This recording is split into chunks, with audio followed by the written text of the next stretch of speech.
This is going to be your best podcast ever. Epicurean. But OFC and pink lemonade's pretty damn good. It'll put your boat in the marsh. Jesus did not die so you could eat yellow number 5. Excitable. The nose starts off gentle with noticeable sense of grain that takes shape in the form of fresh baked bread. Ma'am, you're in the wrong podcast. Educated-ish. I have used the term overproof for so long without really knowing what it constitutes. Yeah, because for Is me, there a definition officially? welcome to Bitches and Bourbon.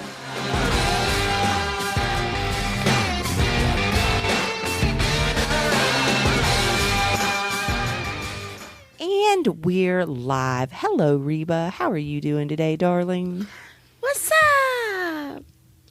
Really? It's fucking Friday.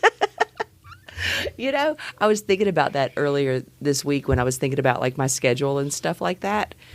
Like Friday means nothing to me, right? It just doesn't, because I work when I like Saturday and Sunday, as far as work day goes, are the same as like Monday, Tuesday. Maybe I'll be off on a Wednesday, and maybe I won't work on a Wednesday, but like there is no set schedule, really. Yeah, no. And here lately, I feel like I'm working all the fucking time. Like I counted it up the other day. I took 7 days off in February. Yeah. That's 7 crazy. 7 days. 7 days off in February. And I'm like, holy shit. Like that's not even a lot. No. That's not even a lot. I'm like, oh, well, whatever. It's fine. It's fine. It's good. I love what I do, and all those things are wonderful. But yes, it is fucking Friday. Yes. My work is far from over, of course. Like, it's not going to be like a relaxing weekend, but it's fucking Friday. Yeah, not for us either. We got a whole bunch of kid stuff going on this weekend, so I'm kind of stealing this little bit of time here before tomorrow ramps up, and it's all kind of kid Chaos. stuff. Yeah, a whole bunch of kid stuff this weekend. Speaking of kids, one of my kids is here with us today. Rue, do you want to say hello, darling? Hello, darling. Hello, darling. Hello. You all might remember Rue. She was with me when we had the privilege of interviewing Dr. Jack Simmons. Yes. And so that was a lot of fun. And Rue has decided that she's had such a good time that she's going to come back and hang out Yes. in a time that's a little more time appropriate to drink whiskey instead of Noon. where we were drinking like just little cocktails. Yeah. Just.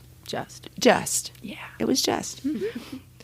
So, anywho, so today we were kind of trying to think about what we were going to do, and I kind of came up with this idea because of a situation that we found ourselves in, and that is that my bar is full of like, I don't even know how to describe it.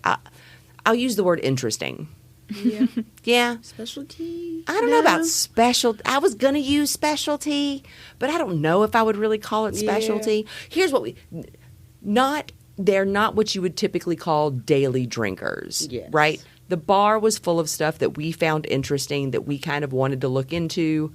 And we recently discovered that all of what's up there is overproof. Overproof, yes. We ended up with a whole shitload of overproof stuff. And I know some of you guys out there love those overproof for your daily drinkers. That is not the way I get down with my daily drinkers. We enjoy our overproofs, but not for dailies. Yeah, I mean, sometimes... Speak for yourself. Have had it. Well, you're like... I think you've come to appreciate the daily drinker. Yeah, no, I have. Well, you enjoy... Woodford's kind of what your go-to. I do like Woodford. I am a Woodford fan. Yeah. I do enjoy that. That's definitely a daily. Yeah, that's a daily. That's pretty good. So when I'm looking at the bar and I realize we have all of these interesting things, and most of them are overproof. The ones that aren't overproof are going to be scotches, and we all know how Reba feels about scotches. And I'm going to have to go through the scotches by myself at my own regulated pace. Maybe not all of them, but a majority of them. Pretty much everything up there we have left, because I haven't bought any new ones. Yeah. Well, that 25, obviously. Yeah. We'd You all don't like drink. scotches? I'm not a peat person. Like, I don't. I have yet to meet a scotch that I enjoy. Right. I don't like that smoke. But there's a couple that I have found that I would I've enjoyed partaking in. So, when I was looking at it, I was like, well, this is interesting because when we're just hanging out, we don't want to open one of those bottles necessarily. Right. I mean, we do, and it's not that we don't want to open them because we are not collectors. We've said that before. We are consumers. Correct. But we're looking at it and we're going, but I thought we might do an episode on that one. And I don't really want to have to buy it twice. Yes. Because what if we don't like it? Well, and some of them aren't necessarily easily accessible. Right, and we didn't want to do too many episodes because, Yeah. like, we had just done the high-end Scotch episode, and so some of them are a little more particular, I would say. Yeah. So when I'm looking at my bar and I realize that's what it looks like, I realized that I had gotten real slack on the daily drinkers. So I go to the liquor store, Jeff's down the street, shout out for Jeff's, love those guys, they're absolutely fantastic. And I just went ahead and bought the handle size of all of those dailies that we get. And so a fun thing happened. I bought, and I can't find the receipt because, and I put it away, and I put it somewhere. That you can't remember where. Yeah, but I put it somewhere going, if I put it here, I know. I know I'll find it. And I Nope. I can't find it. So, but to the best of my recollection, it was a handle of Evan Williams Bottle and Bond, a handle of Bullet Rye, a handle of Gentleman Jack, And a handle of Woodford. handle of Woodford. I also bought, so that's essentially 8 bottles, right? Volume wise, 8 regular bottles.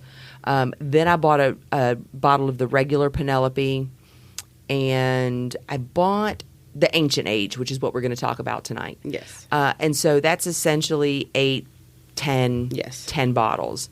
And I paid like $200. Damn. I know. I was like, look at this receipt. I'm like, I'm winning. Hell yeah. So yeah, I mean, I spent like $200. So that was pretty great. And that's when Ancient Age is one of those bottles that we hear about all the time. Like whenever there's somebody has a list of like the best bourbons under $20. This one is almost always on it. And yet we never tried it. Never had it. That's Never crazy. had it. So I'm like, all right, well, tonight we'll just toast to the daily drinkers. Hell yeah. Because honestly, I really didn't want to. We've already talked about the Evan Williams Bottle and Bond. The Woodford and the Gentleman Jack is Are gone. I swear I just saw that. So there you have it. But that's what daily drinkers are for, right? Yes. To drink them And enjoy. and enjoy them. So the Ancient Age is what we're going to do tonight. Can't use neither because there's 3 of us. None of us have tried this Ancient Age before. And so that's what you're going to get tonight. That's what we're going to do. Cilantro. I ain't mad at that. I ain't mad at that either. No. It's interesting. That's fine. And I swear that bottle, I think I paid $15 for it. It just lingers. It's got a real easy front feel. It's not real hot. It's sweet, but it's not that sicky kind of bourbon sweet that I don't like that makes me want to puke. It's got that slight tingle. But it's not uncomfortable. No. And It's that warm. finish is long. It's warm in my chest, which Yes. is nice. Except for I got fucking long sleeves on. And folks at home, you cannot see me, but I swear to God, this is one of my favorite outfits on the planet. But it's like hit or miss what people think about it because it's like a long sleeve sweater with like cute little shorts that go with it. And I think it's just the cutest shit on the planet. Like I love this damn outfit.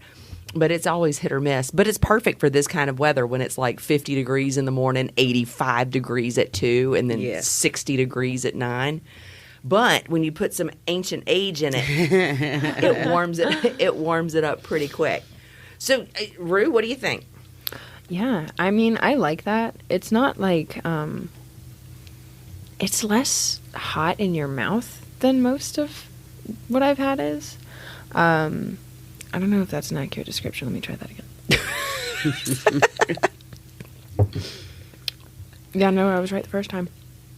It's like, it's warm everywhere but in my mouth. Like, in your mouth, it's not very hot. Right. I enjoy that. It doesn't I don't know. It's real mild. Yeah, I think so too. I don't Yeah. think I think the finish feels like it's going to be long, like Reba was saying, but then it really kind of isn't. Yeah. It's medium. I would say the finish feels disproportionate to how it actually is when you first have it You think in your so? mouth. I think so. Like it feels like it's going to be real mild, all the way through, and then like it does linger. I want to talk about something because like Rue is a very new whiskey drinker. So are you going to be offended if I talk to you about something? I don't know. Am I? I don't know, but if you are, we'll cut it out. Okay. So what's interesting is the way you talk about finish. So finish. I'm going to be honest with you, and don't be offended when I say this. I don't even really know what I mean when I say it. Perfect. I love it. That's my girl. High five. And that's why I really like. That's why when you said, "Hey, can I come?" I was just really drink it. Yeah, I was really glad to kind of have you here because, like, when it's me and Reba, like we talk about this kind of stuff all the time, and we hope that we're talking to folks that are learning with us and don't Yes. know. So the best way to describe finish is after you drink it, like how long does it hang out? Oh, so I was using it right. Before, yeah, that's what I meant. Yeah, before you're ready to take, before the taste is all gone. Yeah, that's what I meant. Perfect. Then that's what it is. That's absolutely what it is. So, were you used my saying context that clues. finish? Were you saying that the finish was shorter? than No, I think it's expected or longer? disproportionately. I think it's disproportionately. I don't know about the length of it. Just like Did you expect the features taste of it. Well, no. Did you expect the taste to stay longer, or I expected it to be shorter. did you? I did. Yeah? That's what I was saying. Is I think it's longer than you expect it to be because the way that it tastes initially is more mild Right. than you would expect it to stay, I think. Okay, that If makes that sense. makes sense, It yeah. does Yeah. make sense. It absolutely makes sense. So the ancient age comes in at 80 proof, Yeah. which is very nice. I like the 80 proof, especially when I have shit to do tomorrow. Yes. What's funny is when you have 3 people here and an infinity bottle, the bottle's damn near half gone. But at $15, nobody gives a shit. Like, Yes. that's fine, right? Like, Right. when all you paid is $15 for it, it's wonderful. What is sour mash? I'm so glad you asked.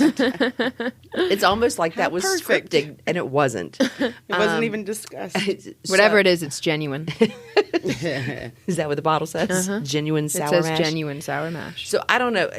I don't know how they use genuine other than maybe marketing, because the bottle also, shocker, the bottle also says Ancient Age Kentucky Straight Bourbon Whiskey has been branded America's best bourbon, Really? as have all of Yeah. them that we've ever done ever. And I'm sorry, but And I every definitely, toothpaste. I would not agree with that statement. But I mean, for $15, I agreed that I'm not mad at it, but I would not say that I would consider it the best. What- I and would not other- even. I would not even consider it to be one that I would purchase for my personal daily drinker. In other news, this toothpaste is rated the best toothpaste among 99% of dentists. all of them. Like Yeah. all of them. The dentists are like, just fucking brush your teeth. Please use something. But I don't know. I think if it said best branded bourbon under $15, I'd be like, you have a case, right? You have a case. And honestly, I would buy that again, and I would keep that on my bar. I dare say, because the other one that we've had that was price comparative to this one is going to be the Evan Williams Bottled and Bond. Don't say it. I think I do. Oh, I can't. I think I do, and I'm not on that. And train. I would be willing to blind test them. I would be willing to blind test them. I would too. Oh, and we will, and I think we should do that, and I think we Okay. should do that sooner rather than later. But before I forget, sour mash, Yes. Right, yes. because I would have totally forgotten to go back and explain that. So sour mash is, if I tell you sourdough bread, Yes. and you know that comes from a yeast starter that came from a previous Yes. sour mash. It's the same thing. So what they do is when they have their mash bill, they take a piece from Step us up. What is mash? mash is okay, got it. I love this. God, I wish you would have been here before. So the mash bill is the composite of the grains and ingredients that they use to mush together. You know, like if you had a tea bag that was like had different tea leaves in it that were kind of combined together at a certain ratio. Maybe you had a little bit of raspberry in there. Maybe you had some black tea. Maybe you had some green tea to kind of make it the composite of tea that you wanted. Got it. Kind of how a mash bill works. Okay. And bourbon has to have a mash bill that's at least 51% corn. And then after that, whatever, right? Well, not whatever, but it's usually like barley or rye or something like that. Oh, okay. Got it. So what they do is from a previous fermentation, they take some of that and add it to the brand new mash bill. And the reason they do that is because of the acidity or lack thereof in a new ferment, bacteria can grow. And so bacteria growing in your mash bill is bad. Yes. Yes. So if they use that previously fermented, they call it a setback or a holdback or something like that.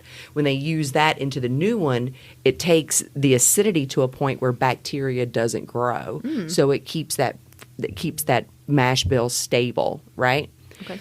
Interestingly enough, sour mash, up until a handful of years ago, sour mash was like the only way they did it, right? Even in my Schumann's, like Schumann's will tell you that sour mash is the only way to do it. Not true anymore. Yeah, right. There's a sweet mash now. What is sweet mash? Sweet mash means it's all brand new. Like they don't use anything, right? Peerless uses it. Castle and Key uses it. And Nice. evidently because technology and chemistry knowledge and sanitation processes and those kind of things have changed over the years, they can now do this sweet mash instead of the sour mash. Now, the sweet mash, I don't know as much about that as I do sour mash. I just know it's all brand new stuff. And they sacrifice consistency because you're not bringing back forward, Yes. right? But sweet mash folks will tell you that because there's such an opportunity for it to go wrong, that they watch it closer, and because there's such an opportunity, because you don't want it to be completely different or outside of your brand or outside of what you intended it to taste like, you watch it more carefully. So there's pros and cons, I guess. Question. So sweet mash is when it's not sour mash. Yes. Is there a base mash? I don't know. A sour I know, I guess, because like we were just talking about, up until, I mean, even as late as like this Schumann's came out in 2006. It was revised in 2020, but that was for a German edition. And this edition of Schumann says no, like sour mash is the way it's all, like that's the only way that it's done. Do they call it sour mash in there? Yeah. And that's the only way to do it? Yeah, but not anymore. Right. So, but then why would they call it sour mash? Why wouldn't they just call it mash? Because mash bill is something different, right? I mean, the mash bill is the new thing that they makeup. do. The sour mash is the thing they bring forward, and when you put those two things together, then it becomes the sour mash. Okay. So, but yeah, so that's what sour mash is. Wow, that was. I wish that was scripted. It wasn't. I'm so glad I knew the answer to that though, because that was a lot of fun. So like, you really think the Evan Williams is not gonna? What? Like, you think you'd like both? You think you'd like the Evan Williams better than this, for sure? Yes. Okay. All right. So here's what we're going to do, and I'm just going to take a little bit of editing. That's okay. You got a blindfold? No, I trust you. I'm thinking. I'm trying to wager a bet. I wager that you are going to be able to correctly identify these. But I don't know if you're still going to like one better than the other. I'll be a contrarian and say that she won't know. She'll know. And I'll tell you. I already told you that my opinion was just to be a contrarian. That's fine. Do I use smell as well as taste? I'm going to write down. I'm going to write down. For challenge reasons? Because she didn't hear that. Oh, okay. Does she get to smell it? I want to say no for challenge reasons. No. No, you do not get to smell it. You're already going to know, and I'm going to tell you why. I'm going to write it down. I'm going to write it down so that when you say this is how you know which is which, I will. It's the prestige. That's good. That's what's going to give it. This is what's going to give it away. Let me see. Ah. All right. Fair enough. All right, hold out your hand.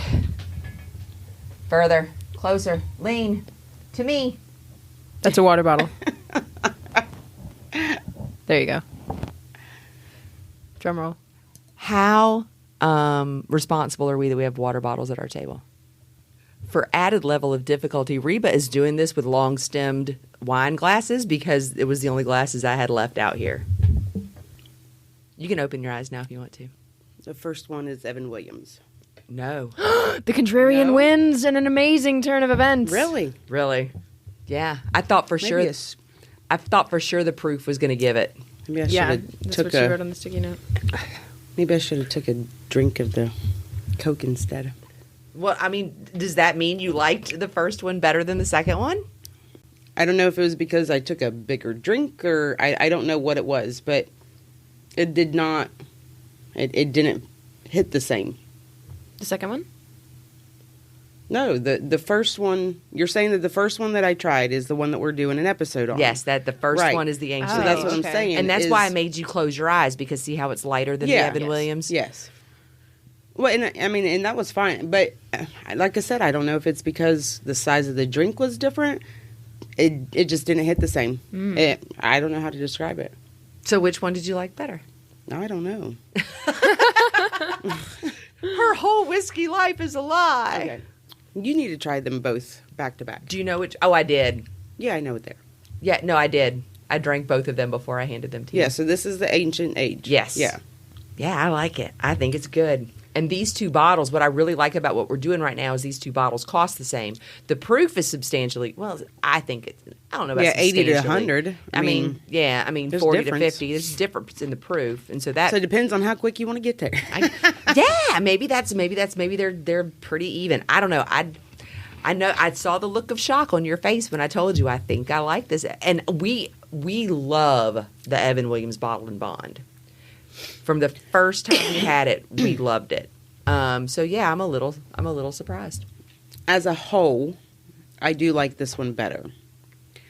I don't know what it is. You like the Bottle and Bond better. Yes. For $15, I'd buy it again. I'm going to buy it again. And I would, like it. and yes, I would It's partake great with you. Yeah, and honestly, it's great to have when you have folks over here that really don't give a shit about what they're Yes. drinking. No shit. And want to put shit in it, right? Yes. Like and that was another reason why I had to go get the daily drinkers, because people would come Yes. over and they would want a bottle. the only way they will drink it is with it being mixed Yeah. with Coke or something. And I'm real sorry, but you're not putting Coke in my Blue Run. Yes. Or Penelope. Full stop, right? I'm not even a huge fan of the Fable and Folly, but it's still a $200 bottle, and Right. you're not putting Coke in That it. I can't Period. I can't easily replace. Period. Yeah. So I had to have something. Yes. When folks are going, can I get a Diet Coke with that? Yes, you can, and you can have this other bottle. Yes. Not this bottle. Correct. And I hate to sound like that, but it's just. Oh no, it's the perfect bottle for my mom. We did put milk and nutmeg and stag though. But that was different. That was for a specific purpose. Yeah. Yes. And Yeah. and that was because the Stag Junior, we did make a cocktail out of some Stag Junior. Everybody thought it was going to be a disaster, and once again, I was right. It was delicious. It was delicious. But that was because it was the highest proof thing I had on my bar. Yes. Right. So, and we were told that if you want to the full experience of making a milk punch, use the highest proof thing that you have. And fun fact about it, I was vegan at the time, so mine was oat milk and Mom's was regular milk. And mine was objectively better because alcohol, and hers curdled, and mine didn't because mine was just made out of oats. Except for Is that really following the recipe then? It was still milk. It's still milk. It's Yeah. still milk. So In it's fact, we fine. couldn't tell the difference from them for a second until hers curdled. Correct. That Okay. was the only reason we could Gotcha. tell. But when you make milk punch, that's part of the process is it typically curdles and then you strain it.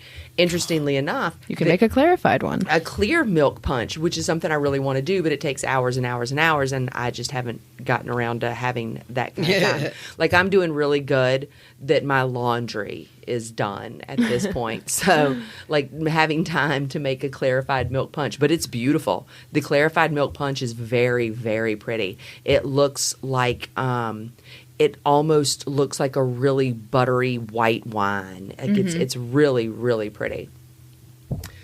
So, of course, getting ready for today, I'm going to switch gears just a little bit. One of my favorite things about doing this podcast is the research aspect of it and learning new things. And as typically happens, I now have more questions than I have answers. Go figure. That's It's the how- ideal state of being. It's how it always happens. And the questions that I have, are probably more marketing based. What I found out was that ancient age has been around since the 30s. But in the 30s, because of Prohibition, it was originally distilled in Canada. So it was marketed as a bourbon-styled whiskey.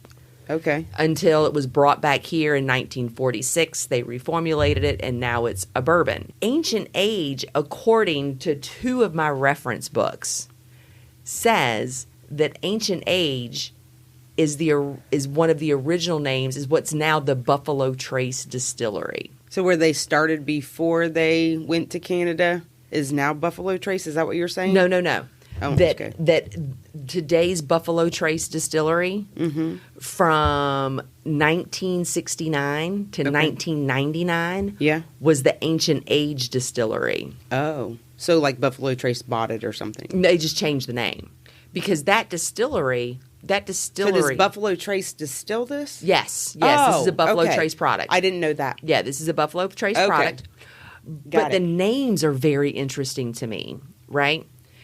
Because because I have these two reference books that say Ancient Age, now Buffalo Trace Distillery. It was It was Ancient Age from 1969 to 1999.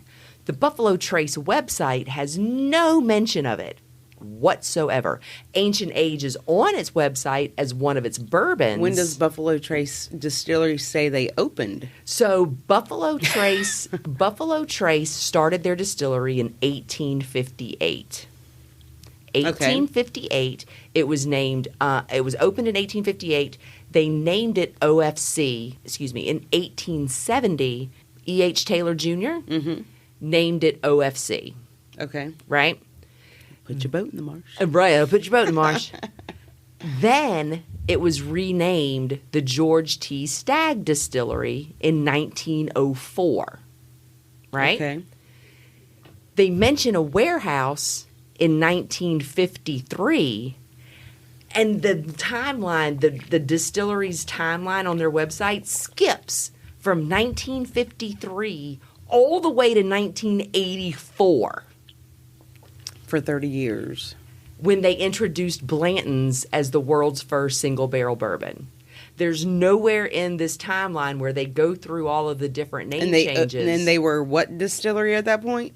They would have been George T. Stagg, I think, still, and at some point they changed to They changed to Buffalo Trace. So they have a history of all of the name changes, But there's this gap. There's this gap. And where was Ancient Age name? I don't understand the question. When was the distillery called Ancient Age? 69 to 99, but there's absolutely no mention of it ever being called that. So I don't know. I'm like, you have like the website has this detailed timeline of its history, Dun, dun, dun, dun. but that's not on there, and I wonder why. Yes. Why would I don't know why they would leave it out. If anybody knows, I would really love to know. I would really love to know why that's. Educate us. Or maybe these two books are wrong, because that is one of the issues when you're dealing with these huge compilations of whiskey references, is their works aren't very well cited, right? Oh. So I don't know where they got their information. How reliable it is. Except for one of the reference books I'm talking about is the Schumann's. Oh, maybe it doesn't. I'm wrong. Oh. Schumann's doesn't say it. Then there's only one. There's only one. It's the World of Whiskey is the one that gives the dates for that. Okay. it was just one of those things that made me super, super curious Yeah.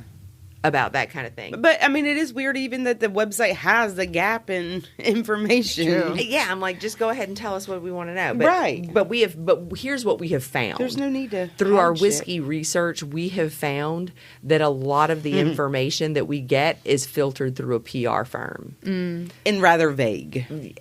Right. Like, it's like when you keep a mash bill secret, that's always kind of fun. Yes.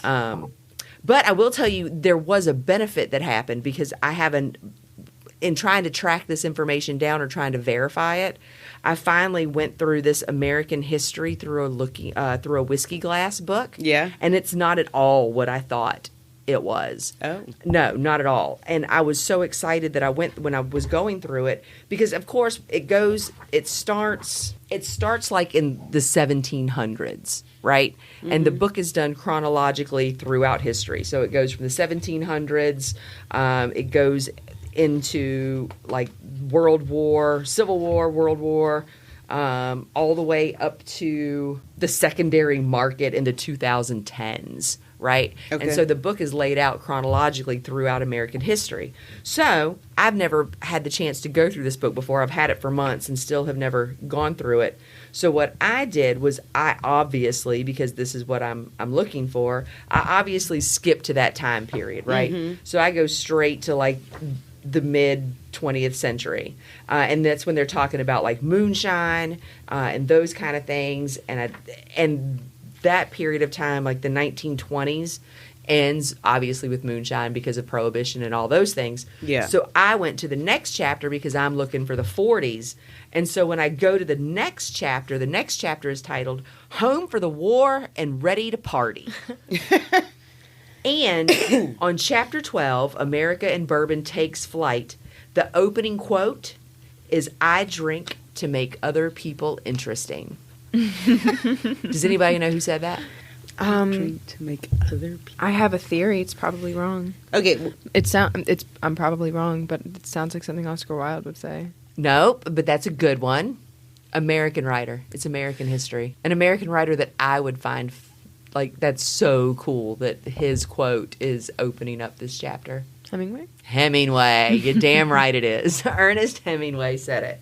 And he's the first couple of pages of this chapter, and it talks about his life, his work, and then it just goes into all these other things, and then it starts talking about, like, I didn't know, it talked about, like, the music that was playing during the time period and how that relates to the whiskey and those kind of things. But now I'm going to have to, like, dig deeper into this book because I found it. I feel like I'm geeking out all over the place, and I don't really care. But the truth is, that's why I do this, right? Is so that I get to geek out on this kind of stuff. And we love it. I do. I love it. It's I your love party. it. You'll geek if you want to. I do. I love it. It's I your love party. it. You'll Drink geek like if a you want geek. to. I've seen that one. You also have Doctors and Distillers. Doctors and Distillers. Yeah, I love that stuff. Drink Like a Geek is actually really fun. It takes sci-fi movies and reimagines them as bars and creates drinks based off sci-fi movies. It's kind of fun. Yeah, it's a Like pretty what? This is not sponsored. It should be though. Drink Like a Geek: cocktails, brews, and spirits for the nerds in all of us. We accept bottles to try. Yeah, we absolutely do. We can be sponsored. Chapter 6 is Expecto Intoxicatum. Aha, Harry Potter. Yes. Chapter 5 is That's What I Do. I drink and I know things. Game of Thrones. Yeah, that's it. 1 is Shake This 007. Don't know that one. James Bond. There you go. Doctor walks into a pub. It's Doctor Who. That's what I wanted to say, but You I should have didn't want to said. sound like an ultra geek. United Fermentation of Planets. Is that Star Trek? It is Star Trek. The saga begins in a bar. Star Wars? That's Star Wars. Yep. So yeah, it's just a whole bunch of of drinks based off of where no malt has gone before. So what is the drink for that? Like, I just... Okay, so there's the Vulcan O. Ooh, oh, what's O stand for I this? wonder. Wait, if it's Vulcan, that wouldn't make any sense. Well, you know. What kind of... You never know. Oh, this one's fun. Number 5's gin and tonic. Gin and TARDIS. Excuse me. Gin and TARDIS. I Gin love. and I don't even TARDIS. like gin. I love that. Wait, I just said I wasn't going to be an ultra geek. Let me see that. No. So you make a gin and tonic that looks like the phone booth, Let me right? see. It's Oh, it's blue. yeah.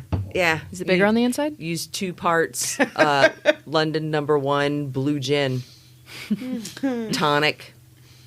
Fee Brothers celery cocktail bitters and celery as a garnish. Yeah, that's what this whole book. That's what this whole book Wait. is. Look at the Game of Thrones section. I'm The curious. Game of Thrones section. That was what chapter? Oh, there's R.R. Martin. That must be him. Bloody Miss Salandra. Song of Ice and Fire. Creative. Bastard Sour. Wow. That's uncalled for. Yeah. I love these. I do. I really do love these books. The Big Lebowski has a chapter in here. The back says Captain Kirk, Princess Leia, and Harry Potter walk into a bar. Ha ha. Is there a punchline? No. The book is the punchline. The book is the punchline. The book is one big punchline. We should donate this to the producers of The Big Bang Theory. I love I'm like, there's really not a chapter for them? Big Yeah, Bang seriously. Theory. No, and It's insane. because what are you gonna do? It was actually ghost written by Sheldon Cooper. Yeah, I was fixing to say, like, if you're gonna do a Big Bang Theory cocktail book, it's gonna be wine. Why? Because that's all they really drink. Because Sheldon doesn't drink. Harold But is it about what rarely. they drink? Because, like, you don't hardly see anybody Yeah, drinking Doctor Star doesn't Trek. drink. Doctor Who doesn't drink. Yeah. At all? Are you sure? Yes. 007 drinks. I don't Yeah. even know if, now that I think about it, I don't even know if the Doctor can get drunk because he's not human. Can Time Lords get drunk? Can someone look this up for me? Okay, so here's what I'll tell Hey, you. Siri. Hey Siri, can Time Lords get drunk? Here's what I'll tell you. I know nothing. Can Time Lords get drunk? I don't know anything about Doctor Who, if I'm being super, super honest. Okay, I found this on the web for Can Timers Get Drunk? Timers. Can timers get drunk? I'm afraid No, to even know Siri. what she found. I closed it. Afraid to even know what she found. But yeah, I mean, listen, this book just feels like it would be an entire episode of Big Bang Theory.